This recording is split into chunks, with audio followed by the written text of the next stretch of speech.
விவசாயம் தான் நம்ம நாட்டோட முதுகெலும்பு. ஆனால் எல்லா இடத்துலையுமே விவசாயிகள் தற்கொலை பண்ணிக்கிறாங்க. விவசாயிகள் ஏழை ஆகிட்டே போகிறாங்க. விவசாயிகள் சாப்பாட்டுக்கே கஷ்ட நிலையில் இருக்காங்க அப்படின்ற மாதிரி செய்திகள் டெய்லி வந்துகிட்டே இருக்குது. ஏன் நிறைய விவசாயிகள் போராட்டம் கூட பண்ணுறாங்க. ஏன்னா விவசாயத்தில் ரொம்ப பிரச்சனை இருக்குது. ரெண்டாவது நம்ம விளைவிக்கிற பொருள் ரொம்ப கழிச்சு தான் நம்மளுக்கு வருமானமாக வரும். அது வரைக்கும் விவசாயிகள் சர்வை பண்ணணும். அதுதான் இங்கே பெரிய கஷ்டமே. இப்படி விவசாயிங்க ரொம்ப கஷ்டப்படுறதுக்கு காரணம் என்னன்னு தெரியுமா? அந்த காரணம் தான் இன்ஃப்ளேஷன், அதாவது பணவீக்கம்.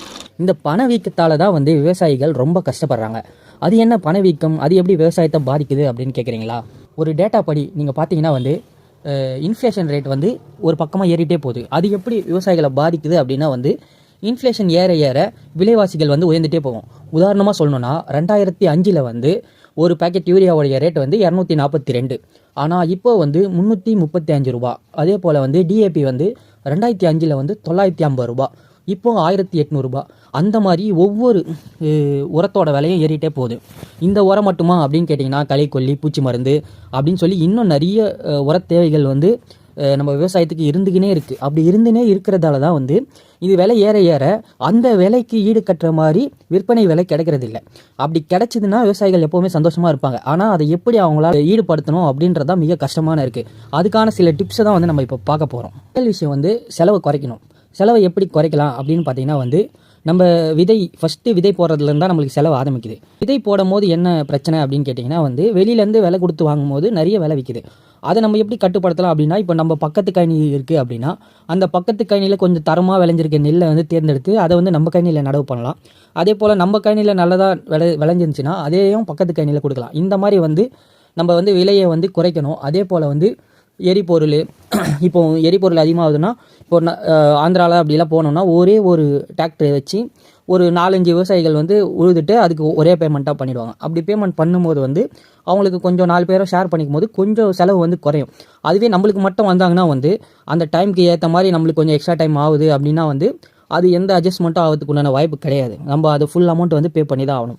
ஆர்கானிக் உரம் நம்ம பயன்படுத்தும் போது என்ன ஒரு யூஸ் இருக்குன்னா, நம்மளுக்கு உர செலவு ரொம்ப மிச்சமாகுது. ஏன்னா போய் நம்ம யூரியாவோ, டிஏபியோ, பொட்டாஷோ நம்ம வாங்க போகிறதில்ல. அதுக்கு பதில் நம்மளுக்கு தேவையான உரத்தை நம்மளே தேர்ந்தெடுத்துக்க போகிறோம். ஆனால் அதுக்கு ஆரம்பத்தில் கொஞ்சம் செலவு ஆகலாம். இருந்தாலும் போக அப்படின்னு பார்த்தீங்கன்னா உர செலவு ரொம்ப கம்மியாயிடும். நிறைய நேரத்தில் நம்ம உரமே போடாமல் இருந்தால் கூட நம்மளுக்கு விளைச்சல் வரத்துக்கு உண்டான வாய்ப்பு இருக்குது. ஆனால் அது கொஞ்ச நாள் நம்ம நிலம் நல்லா பண்பட்ட நிலமாக மாறிடுச்சுன்னா நம்ம கண்டிப்பாக அந்த மாதிரி ஒரு ஸ்டேஜுக்கு போயிடலாம்.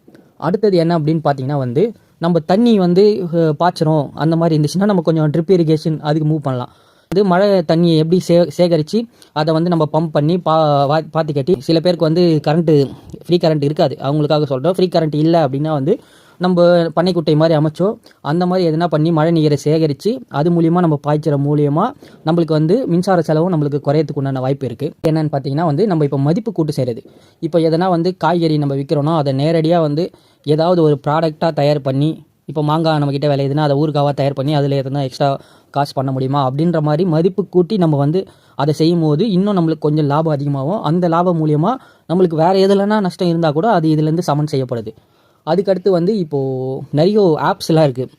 விவசாயிகளுக்குனே நிறைய ஆப்ஸ் வந்திருக்கு. அந்த ஆப்ஸ் மூலிமா நம்ம காய்கறி, நம்ம நெல் அதெல்லாம் சேல் பண்ண முடியும். ஏன்னா இப்போ ஆர்கானிக் ஃபார்மிங்கே வாங்கக்கூடிய நிறைய ஆளுங்க இருக்காங்க. விலை எக்ஸ்ட்ரா கொடுத்து வாங்கக்கூடிய ஆட்கள் கூட நிறைய பேர் இருக்காங்க. அவங்கள கவர்ற மாதிரி அவங்களுக்கு எப்படி ஈஸியாக நம்ம போய் நம்ம பொருளை கொண்டு சேர்க்கணும் அப்படின்றத நம்ம கண்டுபிடிச்சா கூட கண்டிப்பாக நம்மளுடைய வருமானம் இன்னும் கொஞ்சம் அதிகமாக இருக்கும். அதனால் நம்ம நஷ்டம் கொஞ்சம் குறையலாம். இன்னும் கவர்மெண்ட் ஸ்கீம் நிறைய இருக்குது. நிறைய இப்போது பயிர் காப்பீடு திட்டம் இருக்குது. அந்த மாதிரி ஒவ்வொன்றுத்தையும் நம்ம பார்த்து கவர்மெண்ட் கிட்டேருந்து நம்மளுக்கு எதனா கிடைக்குமா அப்படின்றத பார்த்து அதை அப்ளை பண்ணி அதில் நம்ம எதனா பெனிஃபிட் நம்மளுக்கு கிடைக்குதுன்னா அதனாலேயும் நம்ம நஷ்டம் தடைப்படும். அப்படி நஷ்டம் தடைப்பட நம்ம லாபம் ஆட்டோமேட்டிக்காக இன்க்ரீஸ் ஆகும். அப்போ நம்ம விவசாயிகள் எல்லாருமே கொஞ்சம் சந்தோஷமாக திருப்தியாக அந்த விவசாயத்தை பண்ண முடியும். ஏன்னா நம்ம எவ்வளோ காலம் தான் விவசாயத்தால் நஷ்டம் அப்படின்னு சொல்லிகிட்டே இருந்தனாலும் யாரும் காப்பாற்ற போகிறதில்ல.